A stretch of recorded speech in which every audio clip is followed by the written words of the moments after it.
नमस्ते बच्चों, यह वीडियो जो है चैप्टर 3 का ऑफलाइन टेस्ट लिया गया था उसी का सॉल्यूशन वीडियो है। ठीक है, आप लोग कलम कॉपी और क्वेश्चन पास में रखेंगे, आंसर मिलाइए, समझिए।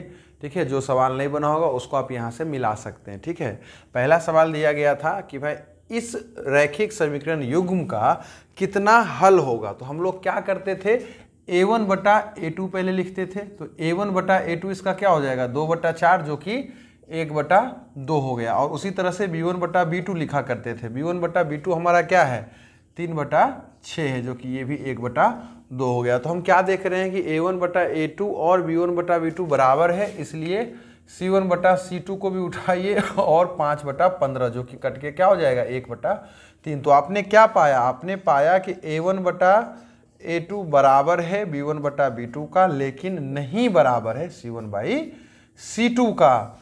इसलिए हम क्या बोलेंगे, इसका कितना हल है जी, इसका कोई हल नहीं होगा। ऑप्शन नंबर डी हमारा सही जवाब है। इसी में हम अगर पूछ देते आपसे कि इसका आलेख कैसा होगा, तो आप क्या बोलते, इसका आलेख जो है समानांतर होगा। और इसी में अगर हम आपसे पूछ देते सेम समीकरण देकर कि भाई बताओ ये संगत है या असंगत है, तो आप क्या बोलते कि ये असंगत है। ठीक है, चलिए दूसरा सवाल में पूछा जा रहा है कि k का किस मान के लिए इस समीकरण का जो है हल अनंत होगा। ठीक है, अनंत हल होगा। तो फिर हम लोग क्या करेंगे, अनंत हल में क्या होता है a1 बटा a2 बराबर होता है b1 बटा b2 का, और ये बराबर होता है c1 बाई c2 का। तो इसका उठा लो तो 1 बटा 5 बराबर हो गया किसके 2 बटा k का, है कि नहीं 2 बटा k का, और इधर हो गया 3 बटा 15। ये सब आपस में बराबर होगा। ये तो देखो 1 बटा 5 है, ये है, इसको काटिएगा तो 1 बटा 5 है ये। अब खुद समझो कि यहाँ 1 बटा 5 यहाँ 1 बटा 5, तो यहाँ कब 1 बटा 5 होगा,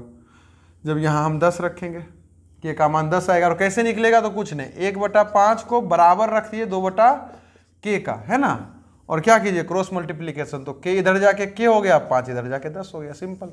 तो k का मान 10 आ गया, जैसे आपको समझ में आ पा रहा है। तो इसलिए हम क्या बोल सकते हैं कि दूसरा का ऑप्शन बी मेरा सही जवाब हो गया। ठीक है, चलिए तीसरा सवाल अगर आप देखिएगा तो तीसरा सवाल तो ओरली इसका जवाब दिया जा सकता है। कहा जा रहा है कि भाई रैखिक समीकरण हल का मान लो अनंत हल है, रैखिक समीकरण युग्म है जिसका मान लीजिए अनंत हल है, तो उसका आलेख कैसा होगा। ठीक है, तो अनंत हल होता है तो उसका आलेख याद कीजिए संपाती होता है। कैसा होता है बउआ, संपाती होता है। इसलिए 3 का सी नंबर ऑप्शन हमारा सही होगा कि 2 संपाती रेखाएं। ठीक है, अगर 2 समानांतर रेखाएं होता है तो हल के दृष्टिकोण से उसका कोई हल नहीं होता है। अगर 2 प्रतिच्छेदी रेखा आएगा किसी के आलेख का तो हल के दृष्टिकोण से उसका अद्वितीय हल होता है। ठीक है, चलिए चौथा सवाल देखिए, आपसे पूछा जा रहा है कि ये किस तरह का समीकरण है। ऑप्शन है अविरोधी, विरोधी, आश्रित या कोई नहीं। तो कैसे होता है, बस इसमें भी a1 बटा a2 आप पहले उठाइए, a1 बटा a2 उठाइएगा, ये 1 बटा 2 आ जाएगा। आप b1 बटा b2 उठाइए, ये क्या आ गया 3 बटा -5। तो यही क्या पता चल रहा है कि a1 बाई a2 नहीं बराबर है b1 बाई b2 का, अर्थात इसका अद्वितीय हल होगा। और अगर अद्वितीय हल होगा मतलब ये क्या है, संगत है, और संगत है का मतलब अविरोधी है। इसलिए 4 का हम क्या बोल सकते हैं, कौन सा ऑप्शन है मेरे भाई, 4 का ऑप्शन ए सही है। क्या हो जाएगा, अविरोधी। ठीक है, चलिए पांचवा सवाल देखिए। पांचवा सवाल में कहा जा रहा है कि भाई शांत जल में नाव की चाल जो है x किलोमीटर प्रति घंटा है। ठीक है, शांत जल में जो नाव की चाल है वो x किलोमीटर प्रति घंटा है, और धारा की जो चाल है यानी कि धारा की जो स्वयं चाल है वो 22 किलोमीटर प्रति घंटा है। तो बस आपसे हम ये पूछ रहे हैं कि धारा की दिशा में, अगर धारा की दिशा में ही अगर आप नाव को चला रहे हैं तो आपका चाल क्या हो जाएगा। तो जब आप धारा के अनुकूल चलते हैं, ठीक है, तो क्या होता है, दोनों का चाल जुड़ जाएगा, अर्थात x किलोमीटर प्रति घंटा आपका सही जवाब हो जाएगा, जो कि ऑप्शन है हम लोगों का डी। इसी में अगर हम पूछ देते कि धारा के प्रतिकूल या हम धारा की दिशा के विपरीत में नाव को लेके चलेंगे तो उसका चाल क्या होगा, तो x घटाव 22 हो जाता है, यहाँ x प्लस 22 हो जाएगा। ठीक है, चलिए छठा सवाल देखिए आपका क्या है। छठा सवाल में कहा जा रहा है कि यदि कोई संख्या है और उसके इकाई स्थान पे 22 है और किसी संख्या, उसी संख्या के मान लो दहाई अंक पे दाहिने स्थान पे x है, तो अंक के स्थान पलटने पे, बात को समझिए, अंक के स्थान को अगर आप पलट दीजिएगा तो संख्या क्या होगा। अरे भाई मतलब क्या, अभी सवाल में दिया है कि इकाई पे y है, दहाई पे x है, समझिए बात को। संख्या कैसे बनता है, याद कीजिए, दहाई वाले को 10 से गुना करते हैं और बस इकाई वाले को जोड़ देते हैं, ऐसे ही संख्या का निर्माण होता है। अरे कोई भी संख्या उठा लीजिए आप, 75, 75 कैसे बना है मैथमेटिकली, अगर आप इसको देखिएगा तो कैसे बना है, 7 गुने 10 एक्सपेंडेड फॉर्म, विस्तारित रूप बुतरू में आप पढ़ते होंगे, 70 प्लस इकाई वाला स्थान, है ना। ऐसी तो कोई संख्या बनता है गणित में। तो ये संख्या यहाँ 7 5 था तो इसको हम ऐसे बना दिए, यहाँ बाई x है तो इसको ऐसे बना दीजिएगा, दाहिने वाला क्या हो गया, x से गुना हो गया और इकाई वाला जुड़ जाता है, सिंपल सी बात है। अब सवाल में कह रहा है कि चलो ये संख्या तो ठीक है, लेकिन हम सवाल में आपसे पूछ रहे थे कि भाई स्थान पलटने पे क्या संख्या आएगा। तो स्थान पलटने का मतलब क्या हो गया, यहाँ x आ गया और यहाँ बाई आ गया, पलट दिए। जैसे 75 है तो क्या कर दिए, 57 कर दिए, तो क्या हुआ, इकाई की जगह दहाई, दहाई की जगह इकाई आ गया। तो संख्या क्या बन जाएगा, फिर दहाई पे जो है उसको 10 से गुना कर दो, इकाई वाले को जोड़ दो, हमारा ये संख्या हो गया। ऑप्शन हमारा कहाँ है, 10y + x, option number A हमारा सही जवाब हो जाएगा। ठीक है, चलिए क्वेश्चन नंबर 7 देखिए, हम आपसे पूछ रहे हैं कि x बराबर 2 का आलेख कैसा होगा। जब भी x बराबर 2 का आलेख बोला जाए तो आप क्या बोल दीजिएगा इसको कि y के समानांतर होगा। जब x का मान दिया हो तो y के समानांतर आंसर हो जाता है, और यही हम बोल देते हैं, मान लीजिए y बराबर 5 का ग्राफ या आलेख कैसा होगा, तो आप बोल देते कि भाई x के समानांतर, उल्टा हो जाता है। क्यों, तो समझिए, मान लो x बराबर लिखा हुआ है 2, ये तो था, इसमें क्या हम 0y लिख सकते हैं क्या। अब इसका आप ग्राफ बनाइए, तो ध्यान से देखिएगा, हम क्या किए हैं, y का मान 1 ले सकते हैं ना, तो x का मान क्या आ जाएगा, फिर भी 2 ही आ जाएगा। बात आ रहा है समझ में क्या, यानी यहां से क्या बिंदु मेरा निकल के आ रहा है, x 2 और y 1। अब चलिए हम y का मान 5 ले लेते हैं, तो यहां वैल्यू पुट कीजिए, तो x बराबर क्या हो जाएगा, 2 + 0 × 5, यानी x का मान अभी भी 2 आ रहा है, अर्थात 2,5। चलो y का मान इस बार हम -3 ले लेते हैं, तो हम x का मान क्या निकाल पाएंगे, 0 - 3, अर्थात x का मान अभी भी 2 आ रहा है। मतलब y का कोई भी मान लेते जाएंगे x का मान 2 ही आएगा, ये बदलने वाला नहीं है। अब इसका ग्राफ बनाइए, ठीक है, ग्राफ अगर बनेगा तो मान लो ये 1 हो गया, ये 2 हो गया, ये 3 हो गया x अक्ष का, हमें इधर y का 5 तक जाना है, ठीक है, यानी 1 2 3, मान लो ये 4 हो गया और इधर 5 हो गया, और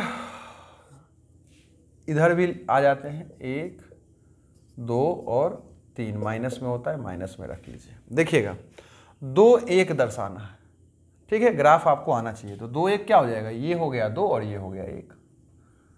बात को समझिए, 2 5 चाहिए, तो 2 यहाँ 5 यहाँ, ध्यान से समझिएगा, 2 - 3 अर्थात यहाँ क्या करते हैं, जो समीकरण होता है उसमें वैल्यू जो पुट करते हैं, मतलब वैल्यू जो पुट करते हैं और जो निर्देशांक आता है, उस निर्देशांक को जब यहाँ दर्शाते हैं और जो बिंदु के रूप में ग्राफ पे आता है, फिर इंच के द्वारा हम क्या करते हैं, इन बिंदुओं को मिलाकर एक रेखा बना देते हैं, है ना। रैखिक समीकरण का ग्राफ क्या होता है, एक सरल रेखा होता है।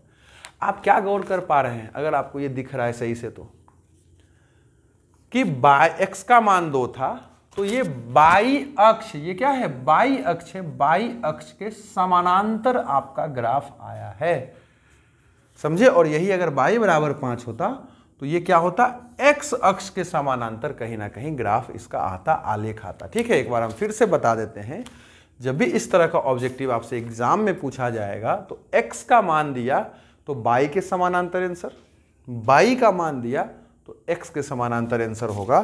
तो साथ में x का दिया है तो हो जाएगा ये y के समानांतर, यानी ऑप्शन बी मेरा क्या है, इसका सही जवाब है। ठीक है, 8वां सवाल आपसे पूछा जा रहा है, ax + by + c = 0 है, दो चर का एक रैखिक समीकरण है, तो वास्तविक संख्याओं के समुच्चय में कितना हल इसका होगा। ठीक है, तो इसका बउआ ये जब भी रैखिक समीकरण का एक हल दिया रहेगा तो उसका अपरिमित रूप से अनेक हल होता है। अगर आप ऑप्शन देखिएगा तो ऑप्शन में 1 2 3 और इनमें से कोई नहीं दिया है, यानी ऑप्शन डी होगा, इनमें से कोई नहीं। क्यों?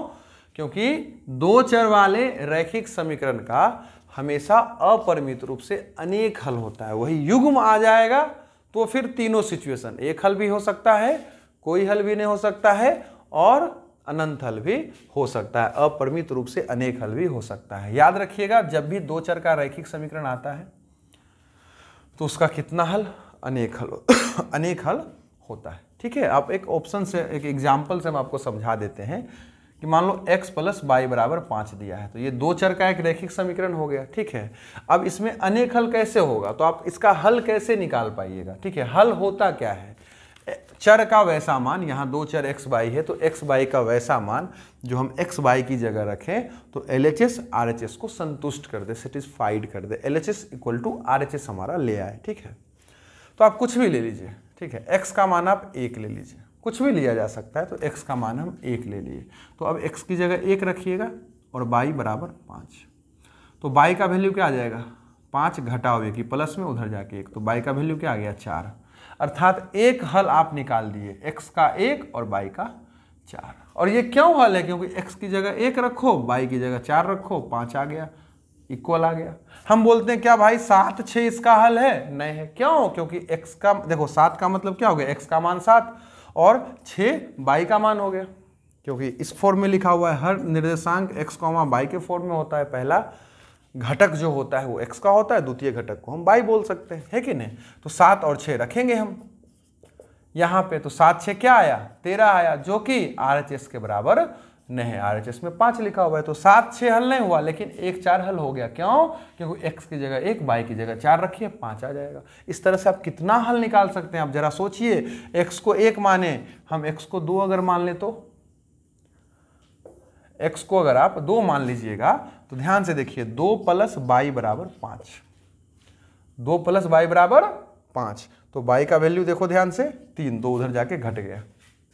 इस तरह से अनगिनत हल होता है। बात आ रहा है समझ में? लेते जाइए ना आप। x को 5 ले लीजिए, y 0, x को 6 ले लीजिए, y -1। आ रहा है समझ में क्या? y को भी आप मान सकते हैं। तो आप क्या बोलिएगा कि भाई ये रैखिक समीकरण का क्या है? अनेक हल है, होता ही होता है। ठीक है, एक एग्जाम्पल से हम आपको समझाने का प्रयास किए। ठीक है, क्वेश्चन नंबर 9 में क्या कह रहा है कि रैखिक समीकरण अगर संगत है तो उनके द्वारा निरूपित रेखा कैसा होगा? मतलब अगर कोई समीकरण संगत है तो क्या उसका ग्राफ समानांतर बनेगा, या हमेशा प्रतिच्छेदी बनेगा, या हमेशा संपाती बनेगा, या प्रतिच्छेदी या संपाती दोनों बनेगा? भैया ऑप्शन डी हो जाएगा, प्रतिच्छेदी और संपाती दोनों। क्यों? क्योंकि जब कोई समीकरण संगत होता है तो दो सिचुएशन, एक तो ये वाला सिचुएशन a1/a2 नहीं बराबर होता है b1/b2 का, जिसमें अद्वितीय हल होता है, इसको भी हम संगत बोल देते हैं, और एक आश्रित युग्म जिसका अनेक हल होता है, ये वाला सिचुएशन जिसमें आता है, ये भी संगत की श्रेणी में आता है। तो इससे क्या क्या ग्राफ हमको मिलता है? ये भी संगत है ना, इससे हमको ग्राफ मिलता है प्रतिच्छेदी और इससे हमको ग्राफ मिलता है संपाती। इसलिए हम बोले ऑप्शन डी हो जाएगा, प्रतिच्छेदी और संपाती दोनों हो जाएगा। बात आ रहा है समझ में? चलिए क्वेश्चन नंबर 10 देखिए। क्वेश्चन नंबर 10 में कह रहा है कि इस समीकरण का हल क्या होगा। एक तो आप ऑप्शन से भी यहाँ वैल्यू पुट कर सकते हैं, दूसरा इसको सोल्व करके वैल्यू पुट कर सकते हैं। हम क्या करते हैं, इसमें 3 से गुना कर देते हैं और इसमें 2 से गुना कर देते हैं। जब इसमें आप 3 से गुना कर रहे हैं तो हो गया ये 6x, ध्यान से देखो 6x, 9y = 36। जब 2 से गुना कीजिएगा तो 6x घटाओ 4y = 10। अब हम क्या करेंगे, दोनों को घटाने वाले हैं। घटाते हैं तो क्या होता है, साइन चेंज होता है। तो ये खत्म हो गया, 9 4 हो गया 13y, और ये भाई साहब घट के 26, तो y का वैल्यू 2 आ गया। y का मान रख लेते हैं 1 में, तो हो जाएगा 2x + 6, 3 × 2 हो जाएगा 6 बराबर, इधर क्या था 12, हम 1 में ही रख रहे हैं। ठीक है, 1 यहीं तक था, वो 3 और 4 हो जा रहा था। ठीक है, तो यहाँ देखो बुआ 2x का मान हो जाएगा 6 उधर जाके घट गया। ठीक है, और x का वैल्यू 6/2 अर्थात 3, यानी कि आंसर x का क्या आया, मेरा आंसर क्या आया, x का 3 आया और y का 2 आया। ये ऑप्शन है हम लोगों का x का 3 y का 2, ऑप्शन सी, यानी 10 का सी हो जाएगा। ठीक है। क्वेश्चन नंबर 11 देखिए, ये समीकरण दिया गया और कह रहा है कि बताइए कि अगर इसका हल असंगत होगा तो k का क्या मान होगा। मतलब ये कब असंगत होगा, k का वैसा कौन सा मान है कि ये असंगत हो जाएगा। असंगत के लिए क्या होता था, a1/a2 बराबर होना चाहिए b1/b2 का, और नहीं बराबर होना चाहिए c1/c2 का, है कि नहीं। तो a1/a2 मेरा क्या है, 1/5 है, ठीक है, और b1/b2 क्या है, 2/k है, और ये नहीं बराबर होना चाहिए इसके। तो देखो ये 1/5 है और ये भी होना चाहिए 1/5, और ये तो बराबर नहीं है, तो ये दोनों बराबर हैं जी। यहाँ से k का मान निकालो, ठीक है, k का वो मान जो इसको बराबर कर दे। तो देखिए 1/5 बराबर हो गया 2/k, k को इधर भेज दीजिए, इसको इधर, यानी अगर k का 10 मान, यानी कि देखो k की जगह अगर हम 10 रख देते हैं तो ये काट के क्या हो जाएगा 1/5, यानी ये इसके बराबर हो जाएगा लेकिन ये इसके बराबर नहीं होगा। अर्थात क्या बोलिएगा, k का मान 10 होगा अगर इस समीकरण में, तो इसका कोई हल नहीं होगा, अर्थात असंगत होगा, है ना। सवाल तो असंगत से पूछा और असंगत का मतलब क्या है, कोई हल नहीं, और ऑप्शन ए ही हमारा इसमें सही जवाब हो गया। चलिए क्वेश्चन नंबर 12 देखते हैं। इसमें देखिए बड़ा बड़ा जब मान दिया रहता है तो आप गौर कीजिएगा कि क्रॉस में अगर देखिएगा तो दोनों मान इक्वल रहता है। तो इसमें क्या करना रहता है जानते हैं बउआ, इसको 1 मान लीजिए पहले, तो इसको 2 मान लीजिए। पहले क्या कीजिए ना, इस दोनों को जोड़ दीजिए, ठीक है, हमेशा इस दोनों को जोड़ दीजिए। अब जब इस तरह का सवाल रहे, दोनों साइड एक ही अंक रहे, बस इंटरचेंज करके दिया रहे, दोनों को जोड़ दीजिए तो कितना हो जाएगा 7 3 10 9 7, यानी 370 हो जाएगा। 370x प्लस, तो ये भी सेम हो जाएगा 370y बराबर, यहाँ भी देखिए 9 1 10 4 2 6 1 7 और 3, ये भी हो गया 370। इससे क्या फ़ायदा हुआ, 370 खत्म हो जाएगा, 370 से भाग लग जाएगा और क्या बचेगा, x प्लस y बराबर 1। 370 से सब भाग लग गया। अब इसका नाम आप रख दीजिए 3, ठीक है। उसी तरह से अब एक बार क्या कीजिए, इसको घटा दीजिए। मान लो हम 2 में 1 को घटा देते हैं, तो 197 में 73 घटाइए, 197 में 173 घटाइए, 4 हो जाएगा, 2 हो जाएगा, खत्म, यानी ये हो गया 24x। ठीक है, 2 में 1 घट रहा है तो 173 में, इस बार 97 में उल्टा घटेगा, यानी 24y, और इसको घटाओ 221 में 149 हो जाएगा, यानी कि हो जाएगा ये आपका 72। ठीक है, 72 आ जाएगा। 24 से भाग लगेगा ये, तो ये हो गया x, ये हो गया y और ये हो गया 3, इसका नाम रख दीजिए 4। अब कितना आसान है, अब क्या कीजिए, 3 और 4 को जोड़ दीजिए, 3 और 4 को जोड़ दीजिए, तो x और x हो जाएगा 2x, y खत्म, 3 और 1 4, 3 और 1 4, तो x का वैल्यू 2 आ गया और x का वैल्यू 2 आ गया, इसी में रख दो x का मान, तो 2 प्लस y बराबर 1 हो जाएगा। तो y का वैल्यू 1 घटाओ 2, अर्थात y का वैल्यू -1 आ रहा है, यानी कि 2 और -1 हमारा आंसर हो जाएगा, जो कि ऑप्शन डी में हमें दिख रहा है। ठीक है, चलिए क्वेश्चन नंबर 13 देखिए। क्वेश्चन नंबर 13 में क्या कहा जा रहा है, बस x का मान निकालने के लिए कहा जा रहा है। ठीक है, रूल क्या है, यहाँ x नहीं है, ठीक है, 0.3x घटाओ 0.37 बराबर 0.3x घटाओ 0.3। x का मान जब आपसे पूछा जा रहा है तो चर को चर के साथ कीजिए, तो 0.3x घटाओ 0.37x, याद कीजिए, ये उठ के इधर आ जाएगा, और -0.3 में ये वाला पार्ट जो है जुटने वाला है। ठीक है, आपको समझ में आ रहा होगा बात, चर को चर के साथ कर दिए, अचर को अचर के साथ कर दिए। इसको जब हम घटाएंगे, देख लो, तो एक तरह से ये 30 है, तो ये घट के हो जाएगा 0.07। आ रहा है समझ में क्या, देखो 0.37 और ये क्या है 0.30, तो ये 7 0 और 0। ठीक है, x की x, सेम यहाँ भी वही हो जाएगा, सिर्फ इसमें प्लस में आएगा, है ना। यहाँ भी आप मान लो 37 में 30 घटा रहे हो, है ना, 0.37 में 0 को घटाएंगे तो इतना ही आएगा, बस यहाँ पे क्या होगा, प्लस में आ रहा है मान 0.07। तो x का मान ध्यान से देखिए, एक ही बात है, कट के क्या हो जाएगा, -1 आ जाएगा, और -1 का मतलब है ऑप्शन ए हमारा सही जवाब हो गया। ठीक बात। चलिए क्वेश्चन नंबर 14 देखिए। इसमें कहा जा रहा है कि भाई इसका आलेख कैसा बनेगा ये बताओ। तो हम क्या करेंगे, a1/a2 उठाएंगे और इसका मान लो b1/b2 B2 उठा दिए, क्या दिख रहा है ना कि ये दोनों बराबर है, ये भी कट के 2 हो गया और ये भी मान लो कट के 2 हो गया। तो C1/C2 उठाएंगे जो कि 9/12 है, 3 के टेबल में 3 और ये 3 के टेबल में 4, अर्थात क्या सिचुएशन दिख रहा है कि A1/A2 बराबर है B1/B2 का, लेकिन नहीं बराबर है C1/C2। इस कारण से इसका क्या होगा, ग्राफ समानांतर बनेगा, अर्थात ऑप्शन बी जो है इसका सही जवाब होगा। ठीक है, चलिए क्वेश्चन नंबर 15 देखते हैं। कह रहा है कि 2 अंकों की एक संख्या है जिसके अंकों का योग 9 है। ठीक है, अगर इसमें हम 27 जोड़ देते हैं तो इस संख्या का अंक जो है वो पलट जाता है, तो वो संख्या क्या होगा। ठीक है, एक तो मतलब बहुत आसान है कि आप ऑब्जेक्टिव से ही बना लें। ठीक है, जैसे मतलब ऑप्शन से ही आप बना लें। जैसे ऑप्शन ए में है 25, ऑप्शन बी है हमारा 72, ऑप्शन सी है 63 और ऑप्शन डी है 36। क्या बोला कि एक ऐसा संख्या जिसमें हम 27 जोड़ रहे हैं ना, तो वो संख्या क्या हो रहा है, पलट रहा है और अंकों का योग 9 है, अंकों का योग 9 है। इसके अंकों का योग 7, ये ऑप्शन नहीं हो सकता है, एलिमिनेट हो गया, छाड़ दीजिए इसको। इसका 9, इसका 9, इसका 9, ये तीनों चांस है कि ये तीनों हो सकता है। तो चलो एक शर्त तो पूरा कर दिया कि भाई इसके अंकों का योग 9 आएगा। ठीक है, आपको मालूम होना चाहिए 0, 1, 2, 3, 4, 5, 6, 7, 8, 9 ये जो अलग अलग है ना, ये अंक कहलाता है। ठीक है, दशमलव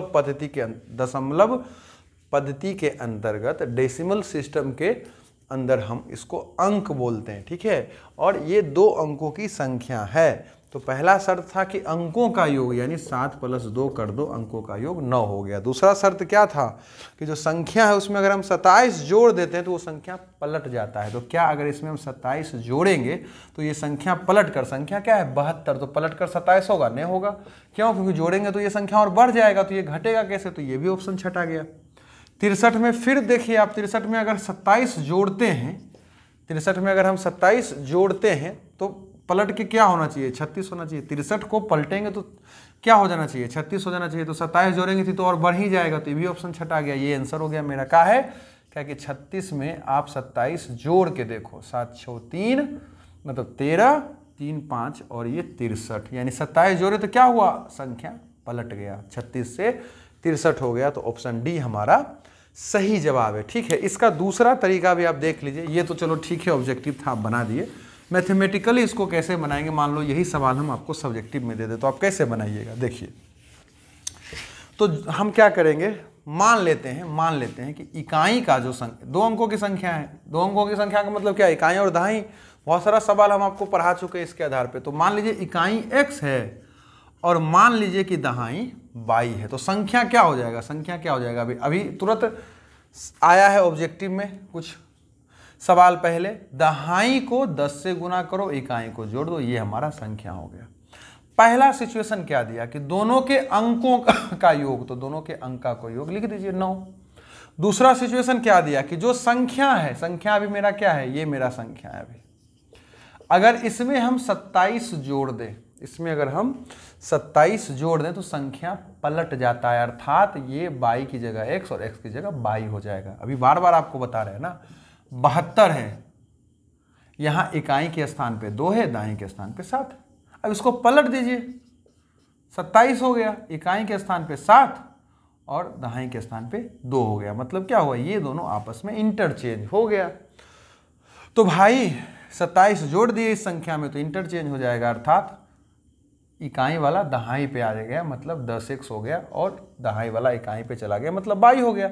इसको आप समीकरण बना दो, 10y + x घटाओ 10x घटाओ y बराबर -27। चर वाले को एक साथ, अचर को उधर कर दिए। ध्यान से देखिए आप, 9x हो जाएगा, 9x नहीं हो जाएगा, 10y और ये हो गया मान लो मेरा -9y, नहीं 10 में 1 चला गया यानी कि हो जाएगा 9y, है ना, और x में ये हो जाएगा फिर -9x बराबर -27। भागा दे दीजिए तो क्या हो जाएगा, y घटाओ x बराबर -3। ये समीकरण 2 हो गया और ये समीकरण आपका 1 हो गया। दोनों को सोल्व करने का प्रयास कीजिए। ठीक है, तो एक आपका है x + y बराबर 9 और ये क्या हो जाएगा -x + y बराबर -3, है कि नहीं। देखिए ध्यान से, इसको आप सोल्व कर दीजिए, ठीक है। इसको आप सोल्व कीजिएगा तो क्या होगा, जुट जाएगा, जुटेगा तो ये कट गया और 2y बराबर 9 में -3 चला गया, मतलब 6 हो गया, ठीक है। जोड़ दिए तो y का वैल्यू आप ध्यान से देखिए क्या आ गया, 3 आ गया। y का मान यहाँ रख दीजिए तो x + 3 बराबर 9 हो जाएगा। तो x का वैल्यू कितना हो जाएगा, 6 हो जाएगा। x 6 आया, y 3 आया। सवाल में आपका क्या था, दहाई को आपने x माना था, यानी x का मान 6 हो गया और इकाई को सॉरी इकाई को आपने x माना था, x का मान 6 आया, यानी इकाई की जगह 6 हो जाएगा और दहाई का आपने y माना तो y की जगह 3 अर्थात 36 हमारा आंसर हो गया। ऑप्शन 2 इधर से भी वही आना था, है कि नहीं। बस ये उसका तरीका हो गया, ठीक है। एक बार हम फिर से समझाने का प्रयास करते हैं। मैंने इकाई को x माना, दहाई को y माना, तो संख्या क्या होता है, दहाई वाला संख्या जो है 10 से गुना हो जाता है, तो अंक जो भी है तो y माने तो 10 से गुना हो गया प्लस x की x हो गया, ये मेरा संख्या हो गया। अब सवाल पे जब हम आए तो अंकों का योग 9 था तो x + y बराबर 9 लिख दिए। फिर प्रश्नानुसार क्या दूसरा समीकरण दे रहा था कि जो संख्या था, संख्या ये था, अगर इसमें हम 27 जोड़ देते हैं तो संख्या पलट जाता है, तो हम संख्या को पलट दिए, ये दोनों बराबर हो गया। चर को चर के साथ और अचर को अचर के साथ कर दिए, तो ये दोनों प्लस में था, इधर आके माइनस हो जाएगा, 27 उधर चल गया, माइनस हो गया। तो ये देखिए सोल्व होकर इतना आ गया, यहाँ घट के इतना आया था, अब ये 9 से भाग हो जाएगा क्योंकि सब 9 से भाग लग रहा था, तो इतना आ गया। समीकरण मान लो ये 1 था और ये 2 था, दोनों को हम क्या किए, जोड़ दिए और जोड़ने के बाद x y का मान आ गया और वो हमें 36 आंसर दे दिया, ठीक है। चलिए क्वेश्चन नंबर 16 देखिए। क्वेश्चन नंबर 16 में करा है कि आश्रित रैखिक युग्म है, उसका एक समीकरण ये है, तो दूसरा समीकरण क्या हो सकता है। देखो वो दूसरा समीकरण का मतलब आश्रित युग्म है। आश्रित युग्म का मतलब क्या होता है, बेसिकली तुल्य हो जाना चाहिए। तुल्य क्या है कि मान लो इसके नाम आप 3 से गुना कर दीजिए तो ये कितना हो जाएगा, -15x 21y बराबर 6, सब में 3 से गुना कर दिए, इसलिए ये तुल्य है। इस समीकरण का ये तुल्य समीकरण है और तुल्य समीकरण है और इसीलिए इसका आश्रित समीकरण भी हो जाता है, आश्रित युग्म भी बन जाता है। आप मान लो अगर हम 5 से गुना कर दो तो -25x + 35y बराबर कितना हो जाएगा, 10। तो ये भी क्या है, ये भी इसका आश्रित युग्म है या तुल्य है, जो बोल लीजिए। मतलब आप सेम अंक से गुना कर दीजिए तो वो बराबर हो जाता है कि नहीं, तुल्य हो जाता है। तो ऑप्शन से इसको मिलाइएगा। तो देखिए इसको तो ऑप्शन के अनुसार से पहले तो -5x + 7y घटाओ 2 बराबर 0 लिख दीजिए, ठीक है। सबको एक साथ कर दीजिए। तो पहला ऑप्शन अगर आप मिलाइएगा तो पहला ऑप्शन हमारा है 10x + 14y + 4 बराबर 0। हमें क्या करना है, बेसिकली आश्रित युग्म का मतलब क्या होता है, a1/a2 बराबर होता है b1/b2 का और ये बराबर होता है c1/c2 का। तो a1/a2 बराबर है b1/b2 का और ये बराबर है c1/c2 का। इसका मतलब ये है कि तुलना कर लीजिए, इसका क्या है, देखो -5/10 और इसका हो गया 14 मान लो -5, यानी कि इसका हो जाएगा 7/14। आप क्या देख पा रहे हैं, आप देख पा रहे हैं कि ये दोनों बराबर नहीं है। क्यों, क्योंकि देखो माइनस में 1/2 आया, ये प्लस में 1/2 आया। ऑप्शन ए नहीं होगा, ऑप्शन बी की ओर बढ़ते हैं। ऑप्शन बी हमारा -10x है, -14y है, +4 बराबर 0 है। एकरा में क्या देख पा रहे हैं आप कि भाई -5/-10 और ये 7/-14, ये भी बराबर नहीं है। ध्यान से देखो, 1/2 होगा तो वो 1/-2 होगा, यानी कि ऑप्शन बी भी हमारा सही जवाब नहीं है। सी की ओर बढ़ते हैं। सी में क्या लिखा हुआ है, -10x + 14y + 4 बराबर 0। एकरा में देखो क्या हो जाएगा, -5/-10 हो जाएगा, ठीक है। और साथ ही साथ इस 7/14 हो गया। ध्यान से देखो ना, ये भी 1/2, ये भी 1/2, तो आप -2 और इसको भी ले लीजिए, 4 को भी ले लीजिए, तो ये भी कट के क्या हो जाएगा, माइनस में 1/2 आएगा, यानी ऑप्शन सी भी हमारा नहीं होगा। अब तो ऑब्वियसली क्या होगा, ऑप्शन डी हमारा होगा, ठीक है। एक बार ऑप्शन डी को हालांकि मिला लेते हैं, ठीक है। ऑप्शन डी में क्या है, ऑप्शन डी में हम लोगों का है 10x - 14y बराबर -4, ठीक है।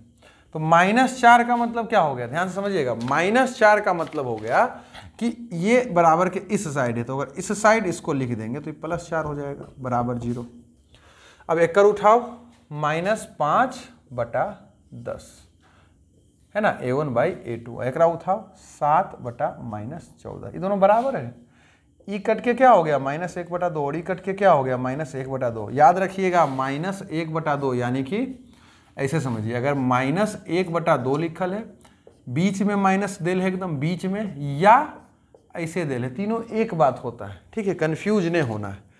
तो ये भी आ गया 1/2, ये भी आ गया 1/2, दोनों के साथ माइनस है, ठीक है। तो तेसरकांक उठा लीजिए, तेसरकांक मेरा क्या है, इसका है -2 और इसका है 4, ये भी कट के क्या हो गया -1/2। तीनों जगह क्या आया 1/2 आया, एक माइनस है, अर्थात A1/A2 बराबर है B1/B2 का और C1/C2 का। इसलिए 16 का ऑप्शन डी हमारा क्या होगा बुआ, सही जवाब होगा, ठीक है।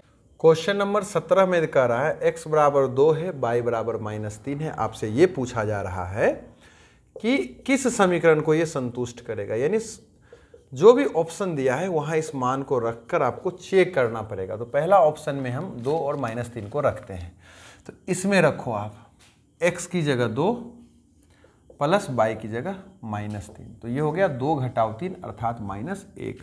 हम ध्यान से देखिए, इस LHS में मान रखे हैं और -1 आया है, जो कि किसके बराबर है, RHS के बराबर है, यानी इसको तो ये संतुष्ट कर रहा है। क्या इसको भी करेगा, 2 गुने 2 घटाव 3 गुने -3 अर्थात 4 घटाव +9, है ना, यहाँ माइनस था ना, हाँ, तो ये कितना हो जाएगा 9, यानी 9 4 13, यानी ये हमारा ऑप्शन गलत हो जाएगा। ऑप्शन बी की ओर बढ़ते हैं।